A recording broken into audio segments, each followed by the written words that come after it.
So hello and welcome back everyone to this another beautiful wonderful video. I hope that you all are doing absolutely great. आज हम लोग continue करने वाले हैं with the chapter of director and second class होने वाला है आज. तो फर्स्ट क्लास में हम लोगों ने क्या क्या देखा है एक बार हम लोग रिकैप कर लेते हैं फटाफट. ओके हम लोगों ने सेक्शन 2 सबसेक्शन 34 डायरेक्टर्स के बारे में जाना है, बोर्ड ऑफ डायरेक्टर्स के बारे में जाना है, इंडिपेंडेंट डायरेक्टर्स कौन होते हैं उनके डेफिनेशन को समझा है, anyone who is other than MD whole time director, ठीक है, and does not have any kind of pecuniary monetary relationship with the company, that is an independent director. फिर डेटा बैंक के बारे में हम लोगों ने सीखा है, इसको और अच्छे से एक्सप्लेन करना है मुझे और बहुत डिटेल्ड देखना है इसको, तो हम लोग देखेंगे. फिर हम लोगों ने 153 देखा है एप्लीकेशन फॉर डिन अलॉटमेंट, 154 देखा है गवर्नमेंट को 30 दिन के अंदर अंदर डिन जो है अलॉट करना होता है. फिर 155 हमने देखा है जैसे ही डिन आपको मिल जाए, आपको डिन मिल जाता है, ठीक है, किसको बताओ, डायरेक्टर को, ठीक है. उसके बाद जैसे 156 में हम लोगों ने देखा है कि डायरेक्टर जो है डिन जब डायरेक्टर को मिल जाता है उसको कंपनी को बताना होता है, ठीक है, 1 महीने के अंदर अंदर. 157 में कंपनी जो है वो ROC को बताता है DIR 3C फाइल करके. एंड डिन के लिए आप कैसे अप्लाई कर सकते हो, नया कंपनी है तो स्पाइस प्लस, एंड अगर एग्जिस्टिंग कंपनी है तो DIR 3. ठीक है दोस्तों, हम लोगों ने ये सब देख रखा है. एंड सेक्शन 149 हम लोगों ने शुरू किया था. 149 में हम लोगों ने सबसे पहला सबसेक्शन जो है वो हम लोगों ने देखा है, only individuals can become a director. इंसान बन सकते हैं डायरेक्टर, इनके अलावा कोई नहीं बन सकता. मिनिमम नंबर ऑफ डायरेक्टरशिप देखा है 3 to 1 एंड 15 से ज़्यादा स्पेशल रेजोल्यूशन. रेसिडेंट डायरेक्टर के बारे में जाना है, विमेन डायरेक्टर के बारे में जाना है. विमेन डायरेक्टर में हम लोगों ने देखा है कि सारे लिस्टेड कंपनीज जो है उनको तो एक विमेन डायरेक्टर रखना ही है. पब्लिक कंपनीज जो है जिनका paid up share capital 100 crore touch कर जाए, ठीक है, या फिर टर्नओवर 300 करोड़ को पार कर जाए, ठीक है, उनको रखना होता है हमारा क्या, बताओ फटाफट, विमेन डायरेक्टर. उनको रखना होता है दोस्तों विमेन डायरेक्टर, ठीक है.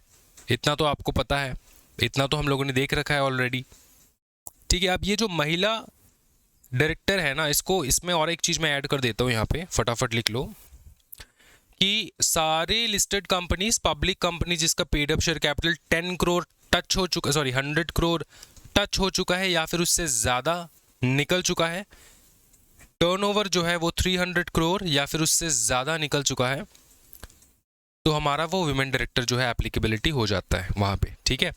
इसी के साथ साथ और एक चीज़ है, वो है outstanding loans, debentures and deposit. क्या बताओ, आउटस्टैंडिंग लोन है तुम्हारा, कंपनी का आउटस्टैंडिंग लोन है, डिबेंचर है, डिपॉजिट है, जो कि 50 करोड़ से अगर ज़्यादा है, 50 करोड़ या फिर उससे ज़्यादा, 50 करोड़ और मोर अगर है, तब भी आपको एक जो है विमेन डायरेक्टर रखना होता है, ठीक है. ये ऐड कर लेना है इसमें, बस 3 कंडीशन है जो आपको फॉलो करने हैं, इसको याद कर लियो, ठीक है. 3 कंडीशन है दोस्तों, प्रॉपरली याद कर लेना है बस.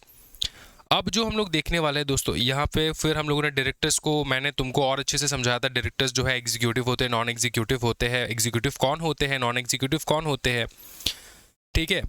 फिर पूरा एक्सप्लेनेशन दिया था यहाँ पे. फिर रेम्यूनरेशन के बारे में हम लोगों ने जाना था, ठीक है, 5%, 10%, 1%, 3%, in total 11%.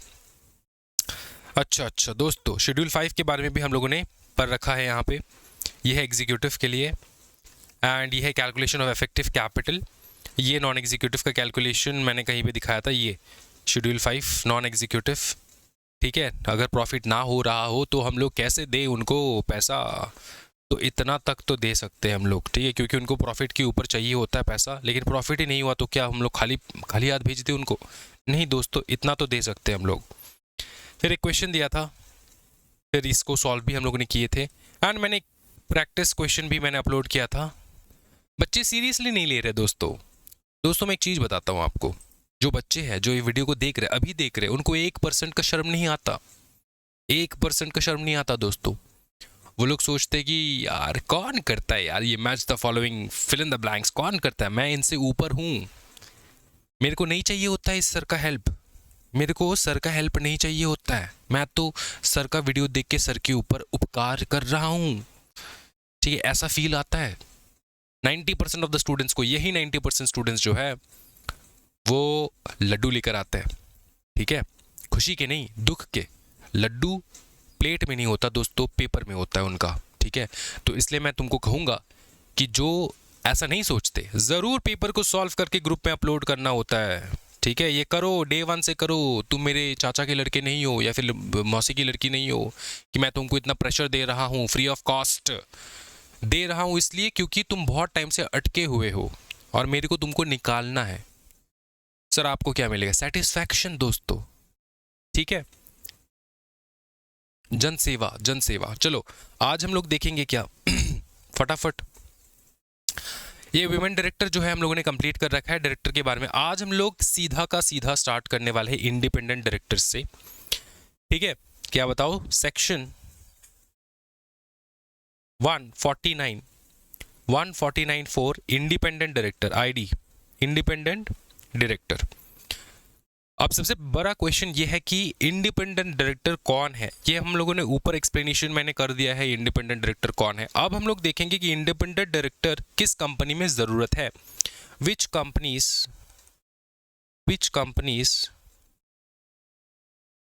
Need an independent director, which companies need an independent director, ये है क्वेश्चन मार्क।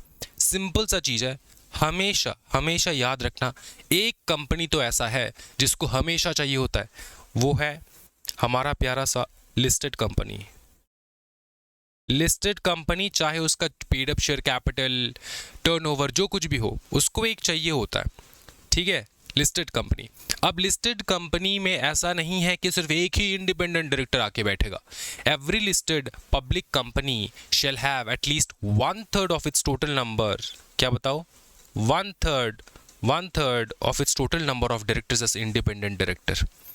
समझ में आ रहा है? मतलब इसका जो टोटल नंबर ऑफ डायरेक्टर बैठेगा, टोटल नंबर ऑफ डायरेक्टर्स बैठेगा, इसका 1/3 कम से कम हमारा जो है इंडिपेंडेंट डायरेक्टर होना चाहिए। मतलब तुम्हारे टोटल डायरेक्टर्स जितने हैं तुम्हारे कंपनी में, इसका 1/3 होना चाहिए। अभी पकड़ लो 20 है, 25 है, 30 है, लिमिट तो है नहीं। हाँ सर लिमिट था 15 डायरेक्टर, लेकिन एसआर पास करके तो हम लिमिट को सरपास कर सकते हैं। तो जितने भी डायरेक्टर्स हो, अगर 5 भी डायरेक्टर है तो उनमें से 1/3 डायरेक्टर जो है वो होना होगा, क्या बताओ फटाफट, independent director for listed company. तो मैंने 1/3 लिख दिया, इसको याद कर लेना है, ठीक, क्या है, समझ में आ रहा है? हाँ जी, ठीक है। अब देखो ये 1/3 हो गया। जैसे ही लिस्टेड कंपनी खत्म होता है, पता है किसका टर्न आता है दोस्तों? टर्न आता है हमारा पब्लिक कंपनीज का, नॉर्मल पब्लिक कंपनीज, क्या बताओ, पब्लिक कंपनीज, पब्लिक कंपनीज का टर्न आता है, ठीक। पब्लिक कंपनीज का, पब्लिक कंपनी में बताया गया है कि तुमको कम से कम 2 मिनिमम इंडिपेंडेंट डायरेक्टर रखना है, 2 मिनिमम इंडिपेंडेंट डायरेक्टर रखना है। कब? एक कंडीशन है, इस कंडीशन के अंदर अगर तुम आ गए तो तुमको रखना होगा। नंबर 1 कंडीशन ये है, ठीक है, पेड अप शेयर कैपिटल जो है तुम्हारा more than equals to 10 crore. दूसरा कंडीशन दोस्तों, दूसरा कंडीशन है, अगर आपका टर्नओवर मोर देन या फिर इक्वल्स टू रुपीज, कितना बता दो फटाफट गेस करो, 100 करोड़ है तो, ठीक।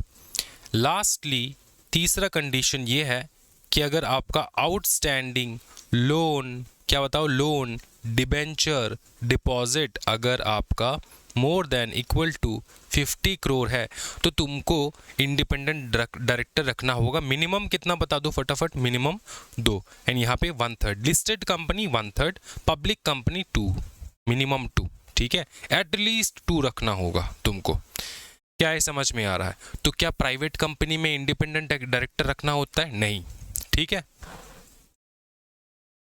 यहाँ पे सिर्फ लिस्टेड एंड पब्लिक कंपनीज आएंगे। क्या ये समझ में आ रहा है? अच्छा, कुछ बच्चे ऐसे होते हैं जिनको जो सोचते कि पब्लिक कंपनी मतलब लिस्टेड कंपनी, ऐसा तो तुम नहीं हो ना, बताओ ना सच में।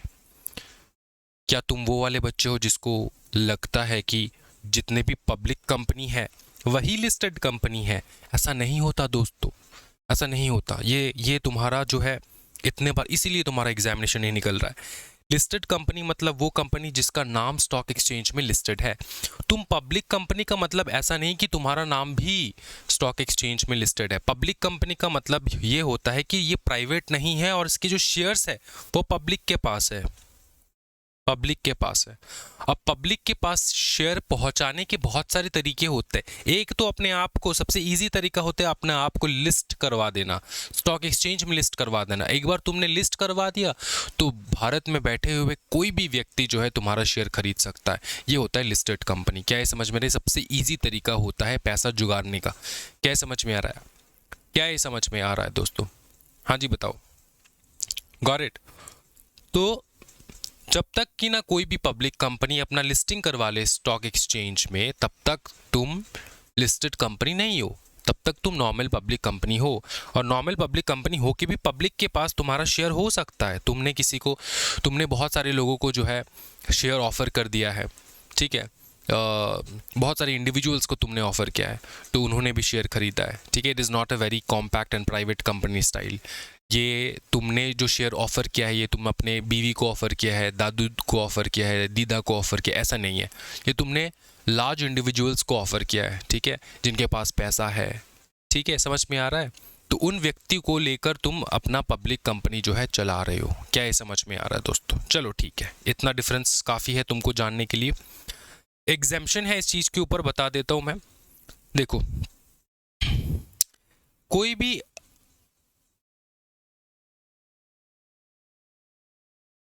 अगर जॉइंट वेंचर है, देखो एग्जेम्पशन,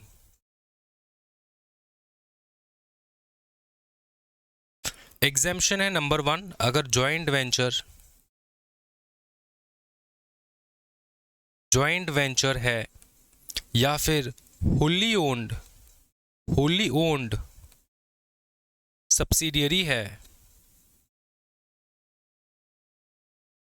सब्सिडियरी वाला कंपनी है, या फिर तीसरा डोरमेंट कंपनी है, डोरमेंट कंपनी है। अब ये जो एग्जेम्पशन है ना, ये पता है किसके लिए है? ये पब्लिक कंपनी है। अब पब्लिक कंपनी को हम लोग इस प्रकार से भी लिख सकते हैं, अनलिस्टेड पब्लिक कंपनी, क्योंकि लिस्टेड के लिए मैंडेटरी है, ये कहीं का भी बच नहीं सकते, उनको तो 1/3 रखना ही होगा बाय हुक और बाय क्रुक। लेकिन जो पब्लिक कंपनीज है, जो अनलिस्टेड है, उनको मिनिमम 2 रखना है इन सारे कंडीशन में, और इनको छूट भी मिल सकता है अगर ये जो अनलिस्टेड पब्लिक कंपनी है, अगर वो एक जॉइंट वेंचर है, या फिर वो एक होली ओन्ड सब्सिडियरी है, या फिर वो एक डोरमेंट है। मतलब तुम एक पब्लिक कंपनी हो, अनलिस्टेड पब्लिक कंपनी हो, जिसका ये कंडीशन सेटिस्फाई हो रहा है, लेकिन अगर तुम एक जॉइंट वेंचर हो और ये सेटिस्फाई हो रहा है, होली ओन सब्सिडरी हो और ये सेटिस्फाई हो रहा है, डोरमेंट हो और ये सेटिस्फाई हो रहा है, अगर हो भी रहा हो तब भी तुम्हारे ऊपर इंडिपेंडेंट डायरेक्टर रखने का कोई सवाल नहीं उठता, तुमको नहीं रखना है। तो ये एग्जेम्पशन जो है ये अनलिस्टेड पब्लिक कंपनी, मतलब ये पब्लिक कंपनीज के लिए है कि अगर तुम एक पब्लिक कंपनी हो लेकिन एक जॉइंट वेंचर हो, ठीक है, एक होली ओन सब्सिडरी हो, एक डोरमेंट कंपनी हो, तो यू डोंट हैव टू बताओ क्या, यू डोंट हैव टू, बताओ ना क्या, you don't have to appoint an independent director. मतलब 2 इंडिपेंडेंट डायरेक्टर मिनिमम जो रखना होता है वो आपको नहीं करना है। क्या ये समझ में आ रहा है आपको? कोई टेंशन वाली बात नहीं है, ठीक है, ओके।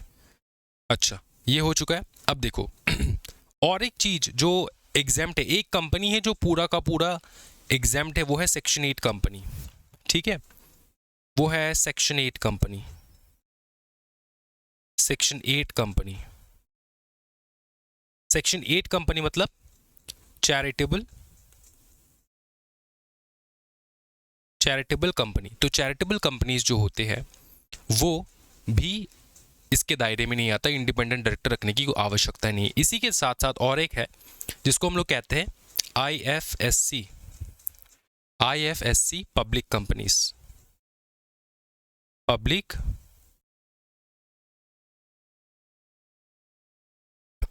क्या है, समझ में आ रहा है? ये जो है एग्जेम्प्ट है फ्रॉम इंडिपेंडेंट डायरेक्टर का रिक्वायरमेंट। क्या ये समझ में आ रहा है? ठीक है।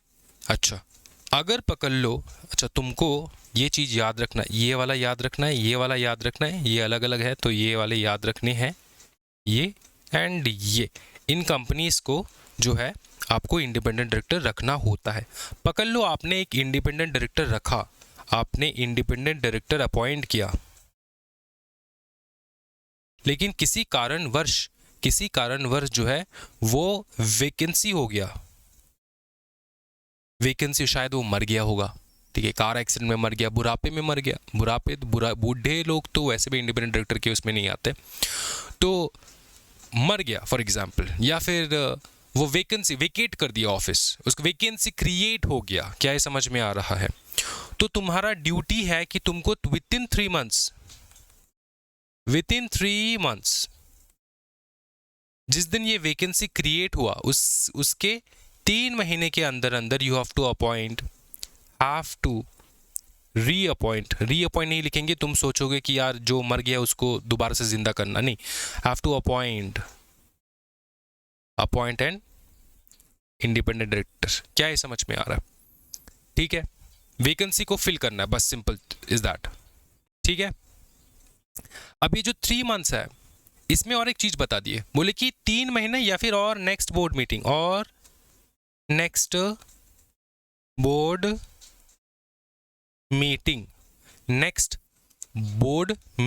क्या ये समझ में आ रहा है? विच एवर इज लेटर, बोल दिए विच एवर इज लेटर।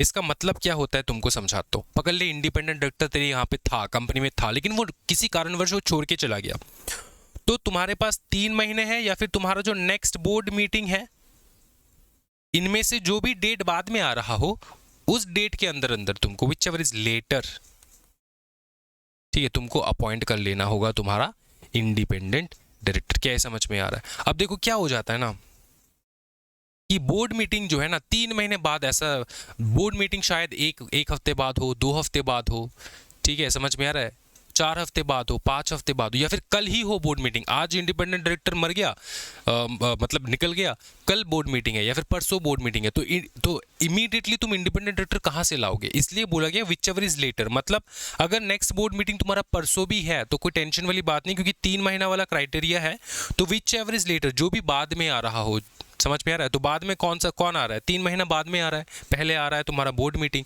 तो 3 महीने के बाद, मतलब जो ये टाइम लिमिट है 3 महीना, इसके अंदर अंदर तुमको अपॉइंट कर लेना है। ठीक है, तो इसको विच एवर इज लेटर कहते हैं हम लोग, इस चीज को whichever is later. Got it? Is that clear brother? Is that clear? So the statement is it shall be filled by the board within 3 months from the date of vacancy or not later than the immediate next board meeting, whichever is later. That's it. ठीक है, which ever is letter याद रख पाओगे आराम से। जैसे जैसे मैं सिखा रहा हूँ वैसे वैसे नोट्स बनाते रहोगे तो एग्जामिनेशन में जो है ना तुमको इस एकेडमी का, उस एकेडमी का, यहाँ का नोट्स, वहाँ का नोट्स, सर नोट्स दे दो, ये सब करने की, ड्रामा करने की आवश्यकता नहीं पड़ेगी। समझ में आ रहा है? और अगर एग्जामिनेशन से पहले तुम नोट्स मांग रहे हो, वैसे भी तुम पास नहीं करने वाले, सिंपल इज दैट। ठीक है, हम टीचर लोगों को पता होता है स्टूडेंट कौन होते हैं, कौन पास करने वाला है एंड ऑल दैट। अंडरस्टूड? तो अभी से नोट्स कलेक्ट करो, नोट्स बनाओ। समझ में आ चुका है? कोई टेंशन वाली बात नहीं है। ठीक है, अब देखो पकड़ लो, ये जो मैंने कंडीशन तुमको बताया था, ये जो तुमको कंडीशन मैंने बताया था, कंडीशंस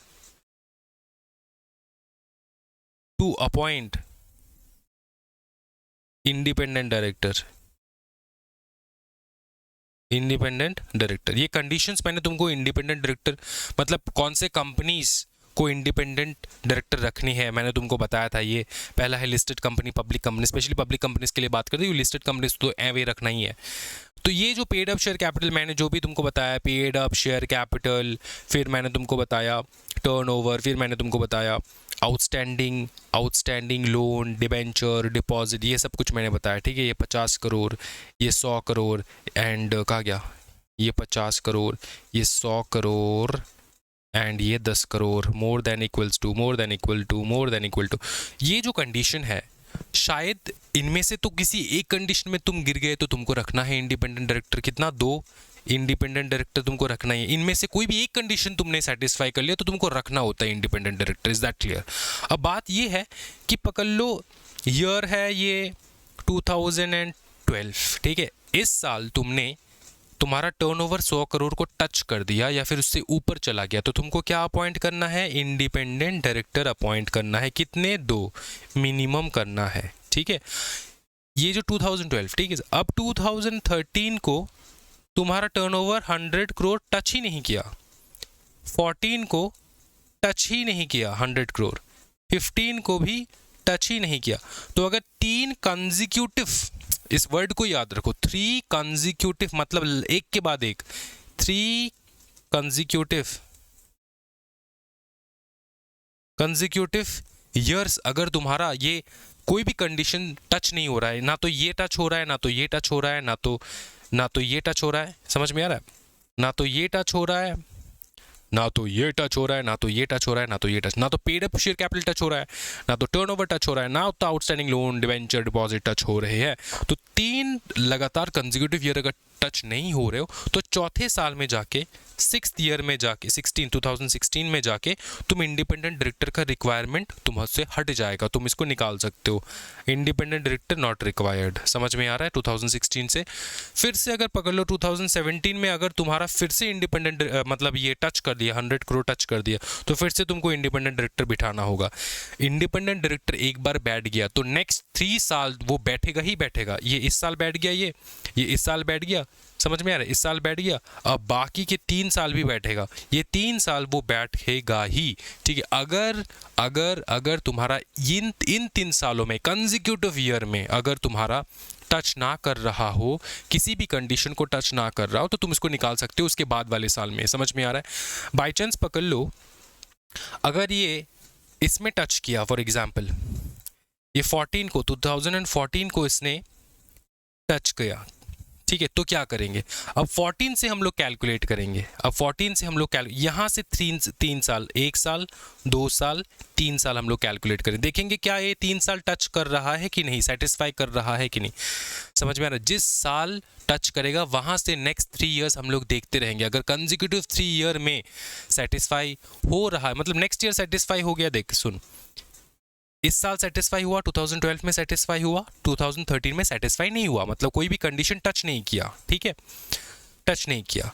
2014 में कर लिया फिर से, तो 2014 में बिठाएंगे, वो वैसे भी 2012 से बैठ रहा है, अब 2013 को भी बैठा, 2014 को भी बैठेगा। अब जो 3 कंसेक्यूटिव ईयर ये काउंट होगा ना, ये 2012 के बाद वाला काउंट नहीं होगा, क्योंकि ये 2014 को भी टच किया है, इसके बाद वाले 3 साल काउंट होंगे, ठीक है, कि इंडिपेंडेंट मतलब ये तुम्हारा टच हो रहा है कि नहीं।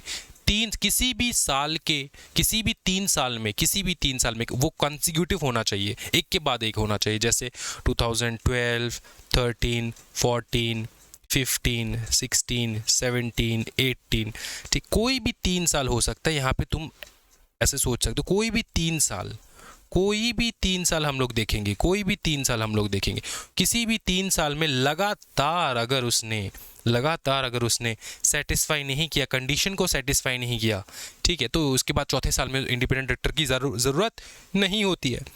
क्या ये समझ में आ रहा है? ठीक है, और फिर से इंडिपेंडेंट डायरेक्टर बिठाना होगा जिस साल वो फिर से तुम्हारा कंडीशन मीट कर ले। क्या ये समझ में आ रहा है? तो ये 3 कंसेक्यूटिव ईयर याद रखो, एग्जामिनेशन में बहुत बार पूछा जाता है, केस स्टडी पूछा जाता है। क्या ये समझ में आ रहा है दोस्तों? हाँ जी, ओके। उसके बाद हम लोग देखेंगे बहुत बवाल वाला चीज़ हम लोग देखने वाले अभी, ठीक है, इस पे फोकस करो, इस पे ध्यान लगाओ। अगर तुम अपना ध्यान भटकाओगे तो अचानक से निकल जाएगा ये वाले कंडीशंस, ठीक है। सबसे पहले मैं तुमको एक चीज बताना चाहता हूं दोस्तों, कि सेक्शन 149 सबसेक्शन 6 जो है, पता है ये क्या कहता है? ये डेफिनेशन एंड क्राइटेरिया देता है फॉर इंडिपेंडेंट डायरेक्टर। क्या बताओ? Definition and criteria. क्राइटेरिया मतलब who can be an independent director? क्या तुम बन सकते हो इंडिपेंडेंट डायरेक्टर? अब ये जो who can be an independent director है, ये मैं थोड़ा उच्च लेवल का ज्ञान देने वाला हूं, समझो इसको, पकड़ो इस चीज को। Who can be an independent director, this is, ये जो क्वेश्चन है, this relates to the company. मतलब who can be an independent director of a particular company, of a particular company, of a particular company. ठीक है, ये क्यों है मैं तुमको समझाता हूं। देखो, ये है राज और ये है टाटा का कंपनी, ये है बिरला का कंपनी, ये है सैम लिमिटेड, ठीक है, ये है पुष्पा लिमिटेड। तो क्या ये जो राज इंडिपेंडेंट डायरेक्टर है? सर पहले ये बताओ, मेरे को पता कैसे चलेगा ये इंडिपेंडेंट डायरेक्टर है? क्योंकि इसका नाम जो है मैंने डेटा बैंक से निकाला है, डेटा बैंक। तो जिनका नाम भी डेटा बैंक में लिखा हो वो इंडिपेंडेंट डायरेक्टर। क्या ये समझ में आ रहा है? ठीक है, तुमको इंडिपेंडेंट डायरेक्टर होने के लिए एग्जाम देना होता है दोस्तों, वो बाद में देखेंगे हम लोग। ठीक है, अब ये जो क्वेश्चन मैं तुमसे पूछ रहा हूं, can be an independent director, this question it relates to a particular company. मतलब जिस कंपनी में तुम जिस टारगेट कंपनी में तुम इंडिपेंडेंट डायरेक्टर बनना चाहते हो, क्या तुम बन सकते हो कि नहीं उस टारगेटेड कंपनी में? वैसे तो तुम इंडिपेंडेंट डायरेक्टर हो क्योंकि तुम्हारा नाम डेटा बैंक में है, लेकिन क्या तुम टाटा में इंडिपेंडेंट डायरेक्टर बन सकते हो? क्या तुम बिरला में इंडिपेंडेंट डायरेक्टर बन सकते हो? क्या तुम सैम लिमिटेड में इंडिपेंडेंट डायरेक्टर बन सकते हो? क्या तुम पुष्पा लिमिटेड में इंडिपेंडेंट डायरेक्टर बन सकते हो? ये है क्वेश्चन मार्क।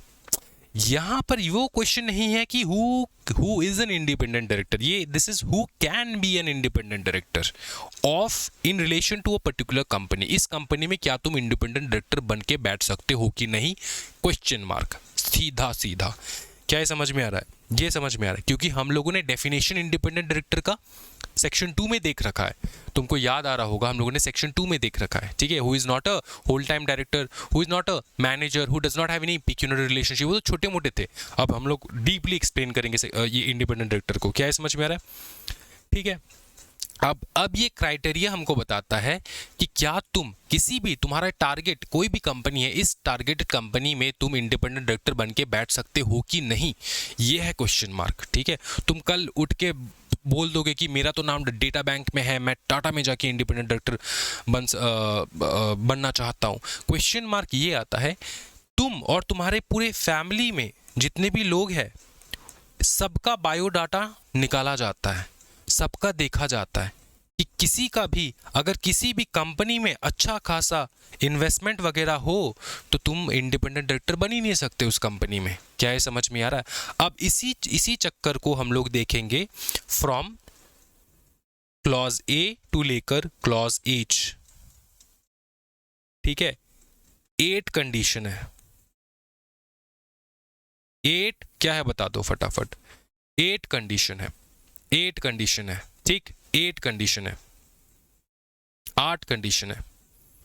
Got it? तो सबसे पहले हम लोग देखेंगे, इसको बहुत अच्छे से देखना। अच्छा,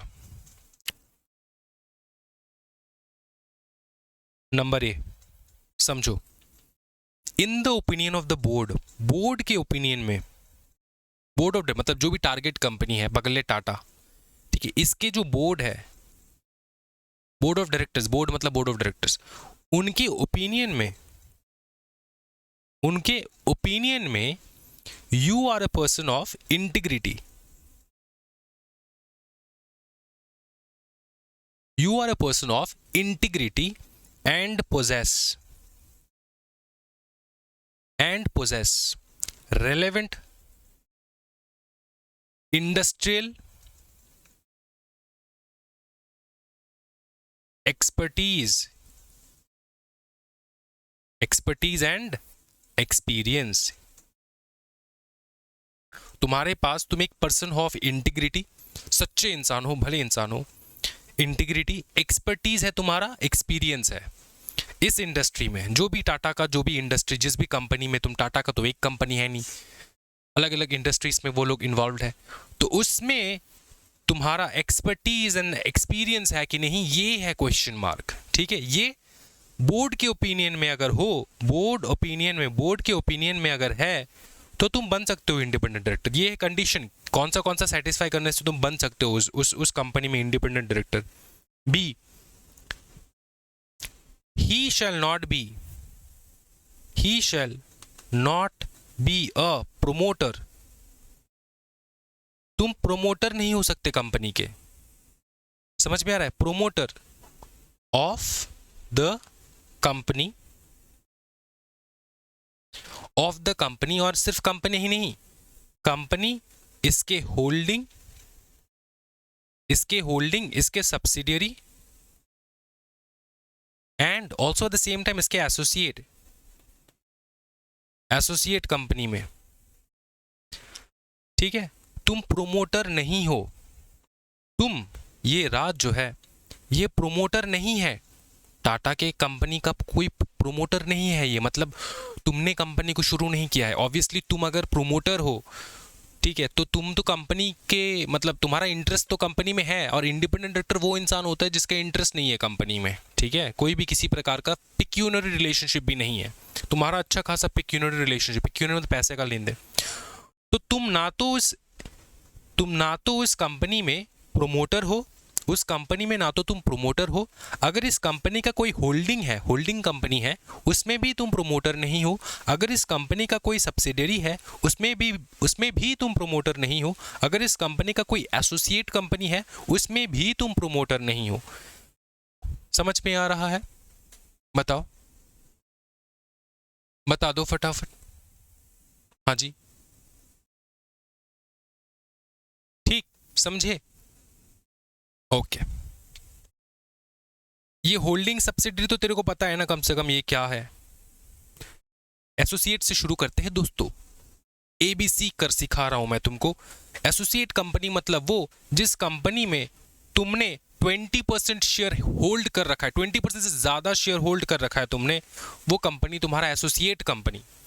सब्सिडरी वो जिस कंपनी में तुमने 50% से ज्यादा शेयर तुमने होल्ड कर रखा हो, वो तुम्हारा सब्सिडरी। होल्डिंग वो जिस कंपनी ने तुम्हारे कंपनी में 50% से ज्यादा शेयर होल्ड कर रखा है, वो है होल्डिंग कंपनी, मतलब तुम्हारा पिताजी। ठीक है, और एक पता है होल्ली ओन्ड सब्सिडरी, एक होता है होल्ली ओन्ड सब्सिडरी, एक होता है होल्ली ओन्ड। होल्ली ओन्ड सब्सिडरी का मतलब होता है जिस कंपनी ने तुम्हारा 100%, मतलब होल्ली ओन्ड सब्सिडरी का मतलब तो तुमने, अगर तुम्हारा सब्सिडरी के बारे में बात हो रहा है, तो तुमने किसी कंपनी में 100% शेयर एक्वायर कर रखा हो, तो तुम्हारा होल्ली ओन्ड सब्सिडरी बन जाता है वो। और कोई कंपनी जैसे ये होल्डिंग है, इसने अगर तुम में 100% इन्वेस्टमेंट कर रखा, 100% शेयर एक्वायर कर रखा हो, तो तुम बन जाते हो इस होल्डिंग का होल्ली ओन्ड सब्सिडरी।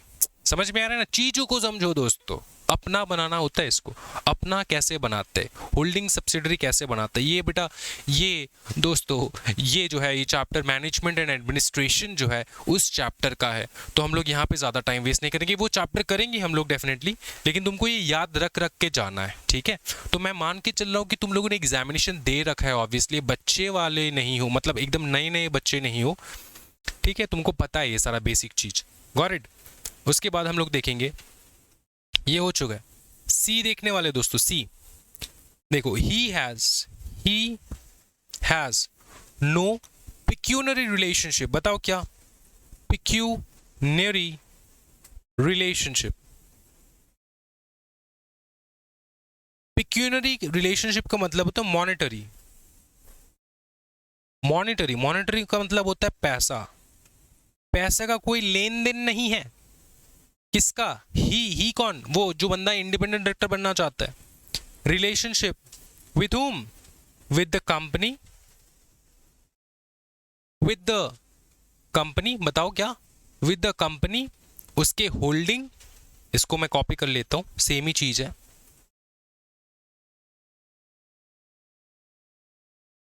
ठीक है,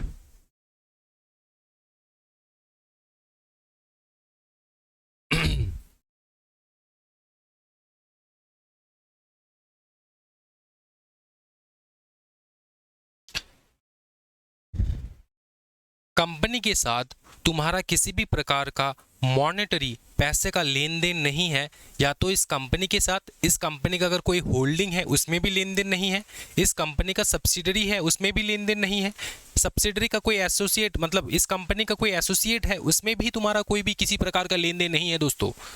तो अगर लेन देन नहीं है तभी जाके तुम बन पाओगे एक इंडिपेंडेंट डायरेक्टर। पैसे का कोई लेन देन नहीं है। लेकिन पता है एक चीज क्या, यहाँ पे छोटा सा छूट मिलता है तुमको, छोटा सा छूट मिलता है, ठीक है। अगर तुमको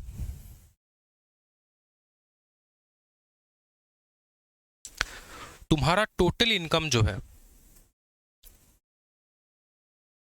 तुम्हारा जो टोटल इनकम होता है, किसका टोटल इनकम, ये बंदा जो इंडिपेंडेंट डायरेक्टर बनना चाहता है, इसका जो टोटल इनकम है, तुम्हारा पूरा का पूरा टोटल इनकम है, उस टोटल इनकम का 10%, 10% क्या बताओ, 10% से ज्यादा अगर ट्रांजैक्शन ना हो रहा हो तब चलेगा। मतलब 10% तक चलेगा, मतलब बहुत मिनिमल अमाउंट कह सकते हैं हम लोग। क्या ये समझ में आ रहा है? 10% तक चलेगा, मतलब थोड़ा सा मॉनेटरी ट्रांजैक्शन चल सकता है, कोई टेंशन वाली बात नहीं है।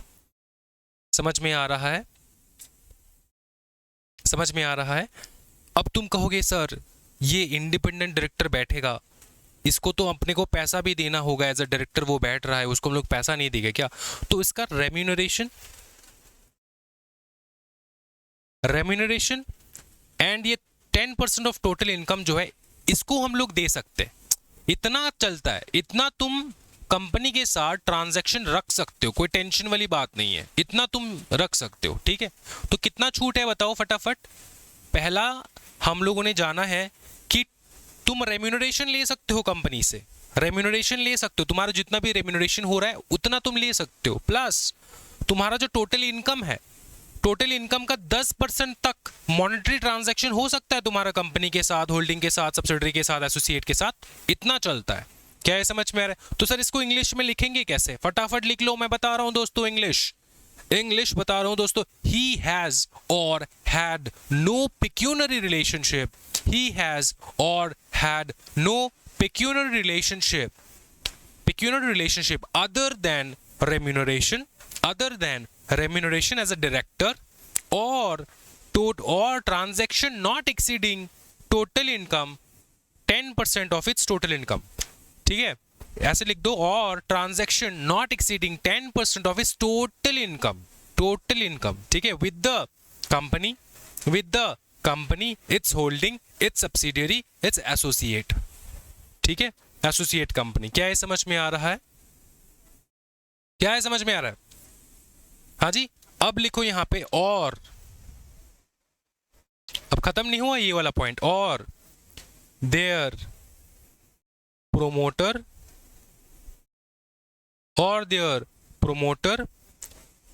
Director during the two immediately preceding financial year, during the two immediately preceding financial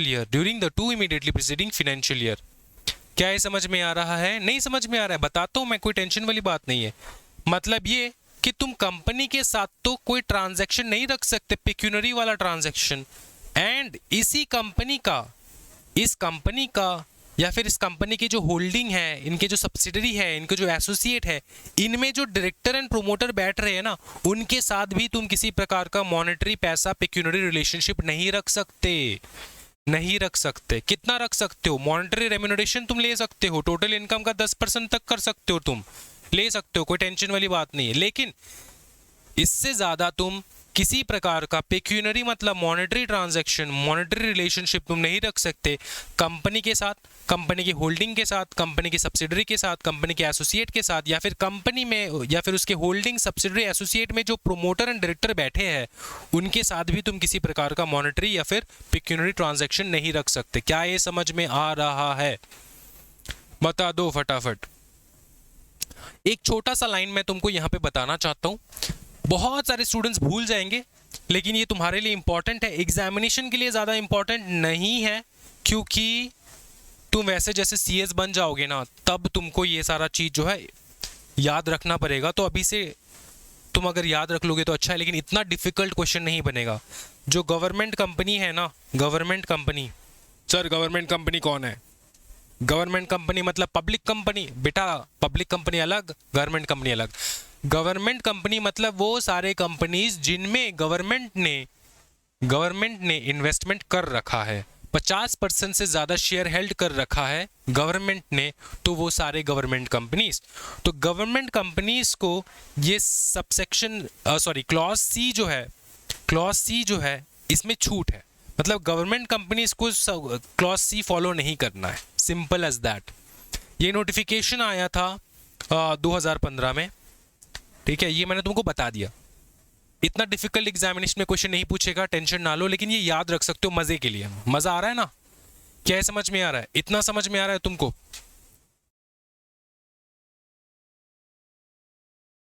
okay, यहां तक क्लियर है? क्या यहां तक तुम्हारा पूरा क्लियर है? बता दो फटाफट।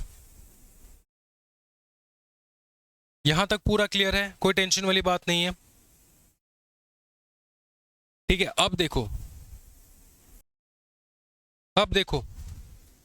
दोस्तों, अब हम लोग जा रहे हैं डी। अब तुम सोच रहे हो दोस्तों बारिश गिर रहा है, ठीक है, बहुत भयंकर बारिश है, लेकिन फिर भी मैं रिकॉर्डिंग वगैरह चालू रखूंगा। I hope that you understand. तो बैकग्राउंड में म्यूजिक, अगर अनप्लेजेंट म्यूजिक आ जाए तो टेंशन नहीं लेना है, ठीक? अच्छा सुनो अच्छे से। डी, अब डी में हम लोग बात करते हैं रिलेटिव्स की। क्या बताओ? रिलेटिव्स के। तुमको नहीं छोड़ेंगे हम, तुम्हारे रिलेटिव्स को हम लोग नहीं छोड़ेंगे। तुमने तो तुम्हारा किसी प्रकार का रिलेशनशिप नहीं है हमारे कंपनी के साथ, ये हम लोग मान के चल रहे हैं। ये ए बी सी जो है ना, ये डायरेक्ट इंडिविजुअल के लिए था, ही के लिए था, ठीक है। ये जो था ये था ही के लिए। किसके लिए? ही के लिए। अब जो हम लोग देखने वाले हैं डी से, वो है ही का रिलेटिव, हीज रिलेटिव, ही के रिलेटिव के लिए। अब तुम सोचोगे सर रिलेटिव मतलब कौन? रिलेटिव के डेफिनेशन में कौन कौन आता है? ये हम लोग पता है कहां पे देखेंगे? सेक्शन 2 में। सेक्शन 2 में देखेंगे कि रिलेटिव के डेफिनेशन में कौन कौन आता है। इस सेक्शन में रिलेटिव के डेफिनेशन में कौन कौन आता है, उससे इंपॉर्टेंट है कि रिलेटिव के बारे में क्या बताया गया है। ये तो इसको अच्छे से देखो। 1 देखो, सब क्लॉज 1, ठीक है। क्या बोले? जो तुम्हारा जो रिलेटिव है ना, नन ऑफ देम, ऊपर लिख दो, none of them shall, number 1 hold any security or interest in the company. कहां पे? इन द कंपनी, इसके होल्डिंग, इसके सब्सिडरी एंड इसके एसोसिएट में। क्या है, समझ में आ रहा है? ठीक है। During the 2 preceding financial year, इसका मतलब क्या है? इसको समझो सबसे पहले दोस्तों। इसका मतलब ये होता है, पकड़ लो तुमने 2026 को तुमने सोचा है तुम टाटा का इंडिपेंडेंट डायरेक्टर बनना चाहते हो। अब टाटा क्या क्या देखेगा? सबसे पहले तुम्हारा क्राइटेरिया देखेगा कि तुम्हारा किसी प्रकार का रिलेशनशिप है कि नहीं कंपनी के साथ। इसमें तुम सेटिस्फाई कर लिए।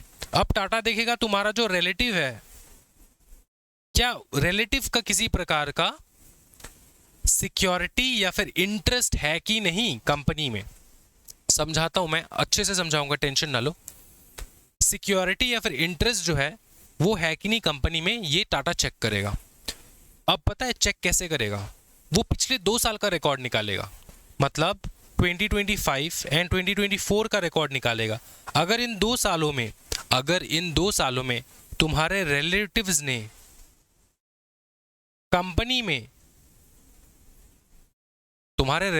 कंपनी में किसी प्रकार का सिक्योरिटी या फिर इंटरेस्ट होल्ड करके रखा हो, सिक्योरिटी या फिर इंटरेस्ट होल्ड करके रखा हो, तो तुम कैंसिल, तुम इंडिपेंडेंट डायरेक्टर बन नहीं सकते।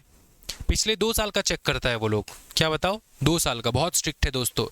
तुम आज घुसना चाहते हो एज एन इंडिपेंडेंट डायरेक्टर, तुम्हारा आज का रिपोर्ट चेक नहीं करेंगे, पिछले 2 साल का, 2 प्रीसीडिंग ईयर में तुम्हारा ना तो टाटा में, ना तो टाटा के होल्डिंग में, ना तो टाटा के सब्सिडरी में, या ना तो टाटा के एसोसिएट में, कहीं पर भी तुम्हारे रिलेटिव्स ने किसी प्रकार का इंटरेस्ट या फिर सिक्योरिटी होल्ड ना करके रखा हो, ये चेक करता है कंपनी। ठीक है, ये कंपनी लो बहुत स्ट्रिक्ट। अब तुम सोच रहे होगे, तुम पागल हो रहे होगे, तुम घर में बैठ के तुम सोच रहे होगे सर इतना डेंजर चेक होता है क्या? हाँ सर, थोड़ा भी छूट नहीं है क्या? छूट है। कंपनी लो चिल्ला चिल्ला के ये तुमको बता देता है कि तुम होल्ड नहीं कर सकते, फिर धीरे से तुम्हारे कान में आके कहता है, धीरे से कहता है कि एक छोटा सा एक्सेप्शन दे रहा हूं, इस एक्सेप्शन को बहुत ही समझदारी से यूज करना है। तो बोले कि तुम्हारे रिलेटिव जो है ना होल्ड कर सकते हैं, कितना? मे होल्ड कितना बता दो फटाफट। हाँ जी, may hold security interest of face value not exceeding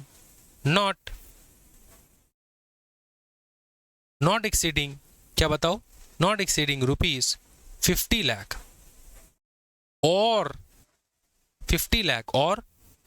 2% of the paid up share capital whichever is lower.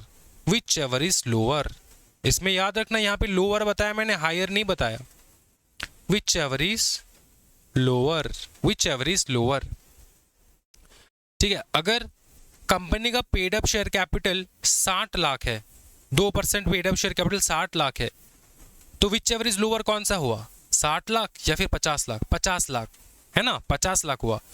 तो हम लोग चेक करेंगे कि अगर तुम्हारे रिलेटिव्स ने 50 लाख तक होल्ड कर रखा है कि नहीं। 50 लाख तक तुम होल्ड कर सकते हो, कोई टेंशन वाली बात नहीं।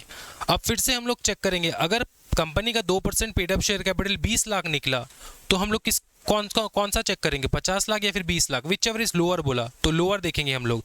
क्या तुम्हारे रिलेटिव्स ने होल्ड कर रखा है सिक्योरिटी इंटरेस्ट 20 लाख से ज्यादा, 20 लाख से ज्यादा होल्ड कर रखा है कि नहीं, वो चेक करेंगे। क्या ये समझ में? क्योंकि यहाँ पे विच एवर इज लोअर बताया ना, कंपनी का पेड अप शेयर कैपिटल का 2% या फिर 50 lakh, which ever is lower. तो अगर 20 लाख तक होल्ड कर रखा है उतना ठीक है, लेकिन उससे ज्यादा नहीं कर सकते तुम होल्ड। क्या ये समझ में आ रहा है? दोस्तों ठीक है, तो ये एक्सेप्शन कंपनी लॉ धीरे से तुम्हारे कान में आके बता देता है। तो तुम भी खुश, तुम्हारे रिलेटिव्स भी खुश, तो कोई टेंशन वाली बात नहीं। एक्सेप्शन मजा आया देख के? अब ये तो सिर्फ सब क्लॉज 1 है दोस्तों, अब हम लोग जा रहे हैं सब क्लॉज 2 में। ऊपर में क्या देखे हम लोग? सिक्योरिटी एंड इंटरेस्ट के बारे में देखे हम लोगों ने। किसके बारे में देखे हम लोगों ने? सिक्योरिटी एंड इंटरेस्ट के बारे में देखे। सिक्योरिटी एंड इंटरेस्ट होल्ड कर रखा हो तुमने, ठीक है। अब हम लोग देखेंगे अच्छा, ये जो सिक्योरिटी एंड इंटरेस्ट क्या होता है ये तो पता है तुमको? नहीं पता? सुन टेंशन ना ले, हम है सिक्योरिटी एंड इंटरेस्ट। सिक्योरिटी का मतलब क्या होता है पहले ये बता, सिक्योरिटी का मतलब क्या होता है? सिक्योरिटी का, तुम लोन लेने जाते हो बैंक से, बैंक तुमसे क्या मांगता है? सिक्योरिटी दिखाओ, सिक्योरिटी।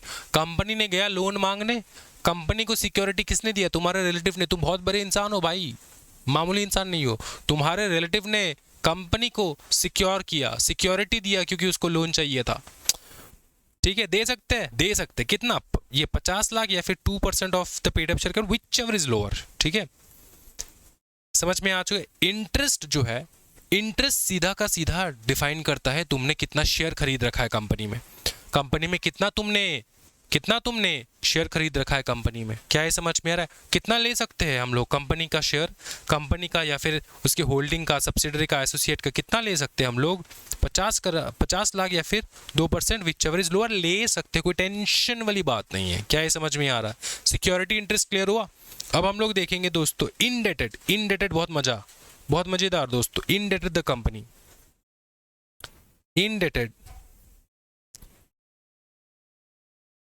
इनडेटेड। इनडेटेड का मतलब क्या होता है दोस्तों? इसका मतलब होता है तुम्हारे रिलेटिव्स ने कंपनी को या फिर उसके होल्डिंग को, सिक्योरिटी को, एसोसिएट को लोन दिया है। लोन दिया है। क्या दिया है? लोन दिया है। समझ में आ रहा है? अब ये कब तक चेक करेंगे? 2 ईयर, प्रीसीडिंग 2 ईयर, याद रखना, पिछले 2 साल का चेक करेंगे अगर लोन दिया है कि नहीं दिया है। ये हम लोग 2 साल का चेक करेंगे। यहाँ पर भी 2 साल का हम लोग चेक करते थे, ये सिक्योरिटी इंटरेस्ट, ठीक है। यहाँ पर भी हम लोग चेक करेंगे पिछले 2 साल। क्या तुम्हारे रिलेटिव्स ने कंपनी को या फिर उसके होल्डिंग सब्सिडियरी एसेट को लोन दे रखा है क्या? कितना दे सकते हैं सर? कितना दे सकते हैं? 50 लाख, 50 लाख तक दे सकते हो, ये एक्सेप्शन है। इतना छोटा अमाउंट चलता है। इतना छोटा अमाउंट अगर कंपनी ने लोन ले रखा है तुम्हारे रिलेटिव से तो चलता है, कोई टेंशन वाली बात नहीं। ठीक, ये हो चुका है। अब हम लोग सब क्लॉज देखेंगे। 3 में बताया गया है तुमने किसी प्रकार का गारंटी दे रखा है। गारंटी दे रखा है, समझ में आ रहा है? क्या बताओ? गारंटी दे रखा है। गारंटी सिक्योरिटी दे रखा है। समझ में आ रहा है? किसको दे रखा है? किसी थर्ड पर्सन को, ठीक है, थर्ड पर्सन को, for the company, for the company. अब ये कंपनी हो सकता है, इसका होल्डिंग सब्सिडरी एसोसिएट हो सकता है। ये गारंटी सिक्योरिटी क्या होता है? गारंटी सिक्योरिटी होता है कंपनी ने लोन लिया बैंक से, ये हो गया थर्ड पार्टी, ये हो गया फर्स्ट पार्टी, तुम हो सेकंड पार्टी। तुमने गारंटी दिया या फिर सिक्योरिटी दिया, तुमने गारंटी दिया या फिर सिक्योरिटी। गारंटी का मतलब क्या होता है? गारंटी का मतलब होता है तुमने बैंक को बताया कंपनी ने अगर डिफॉल्ट कर दिया, कंपनी ने अगर डिफॉल्ट कर दिया तो हम भरेंगे, कंपनी को भरना नहीं है, हम भरेंगे। इस प्रकार का तुमने बैंक को गारंटी दिया कि टेंशन ना लो, कंपनी अगर नहीं भर पाया तो हम भर के देंगे। ये कौन भर रहे हैं भाई? किसके पास इतना पैसा है? तुम्हारे रिलेटिव के पास पैसा है दोस्तों। ये रिलेटिव देख रहे हैं हम लोग, तुम्हारे ही रिलेटिव्स के बारे में बात हो रहा है। वो लोग दिखाते नहीं लेकिन है उनके पास पैसा, ठीक है। तो उन्होंने गारंटी दे रखा है, रिलेटिव ने गारंटी दे रखा है कि हाँ कंपनी अगर फेल कर लिया तो हम चुका देंगे। ये इसको कहा जाता है गारंटी। सिक्योरिटी तो हम लोगों ने ऊपर भी देखा है, कोई टेंशन वाली बात नहीं। तो अगर तुमने एक ये कांड कर रखा है, मतलब तुम्हारे रिलेटिव्स ने दे रखा है, तो दिक्कत हो सकता है। क्या ये समझ में आ रहा है? कितना दे सकते सर? 50 लाख, 50 लाख दे सकते, कोई टेंशन वाली बात नहीं है। समझ में आ रहा है? लास्ट में जो हम लोग सब क्लॉज देखेंगे, लास्ट सब क्लॉज है हैज एनी अदर, मतलब ये सब तो बता दिए, इसके अलावा भी ऊट पटांग हरकत करके किसी ना किसी प्रकार का तुमने अगर पिक्यूनरी PECUNIARY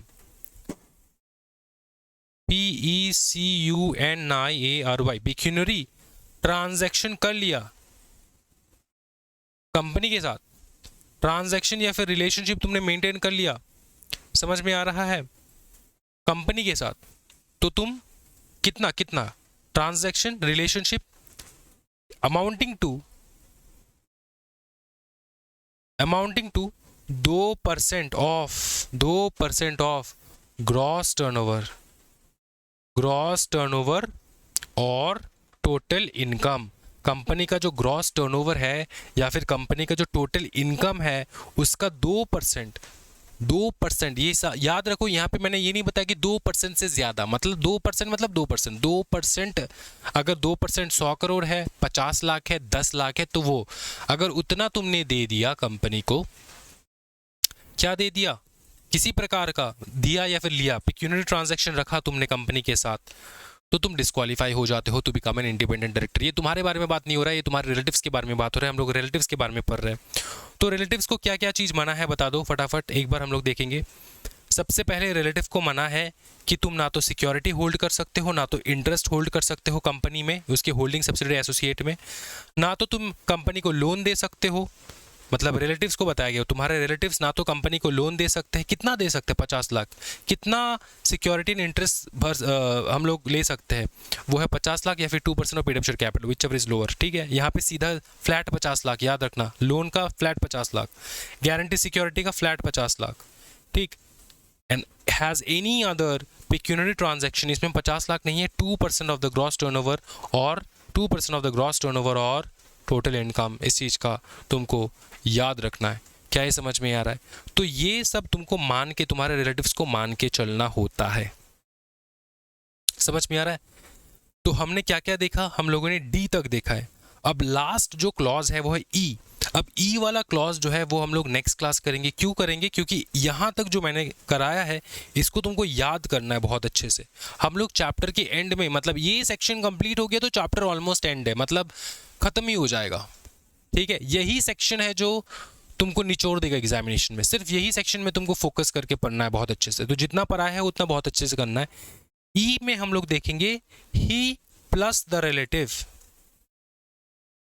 मतलब तुम प्लस तुम्हारे रिलेटिव को क्या क्या मना है, कांट डू, क्या क्या, कौन से चीज मना है, ही प्लस द रिलेटिव्स कौन से चीज मना है, ये वाला चीज। Got it? ये हम लोग देखने वाले ई वाला। और ई में जो है लगभग हमारा 4 1 2 3 4 सब क्लॉजेस रहेंगे, उसके बाद खत्म। क्या ये समझ में आ रहा है? क्या ये समझ में आ रहा है? बता दो फटाफट। ठीक है, ये कर लिए, बस ये कर लिए तो चैप्टर का 80% कंप्लीट हो जाएगा, बाकी 20% फटाफट चैप्टर कंप्लीट हो जाएगा। क्या ये समझ में आ रहा है डायरेक्टर्स? ठीक है, तो जितना कराया है ना दोस्तों, इसको बहुत अच्छे से, बहुत ज़्यादा ही अच्छे से तुमको इसको कंप्लीट करना है। ठीक है, ठीक है, ये जितना कराया है उतना आज रीड करना है बहुत अच्छे से। ठीक है, thank you so much everyone. Video को लाइक ज़रूर कर देना। Happy evening guys, bye bye, take care, जय हिंद।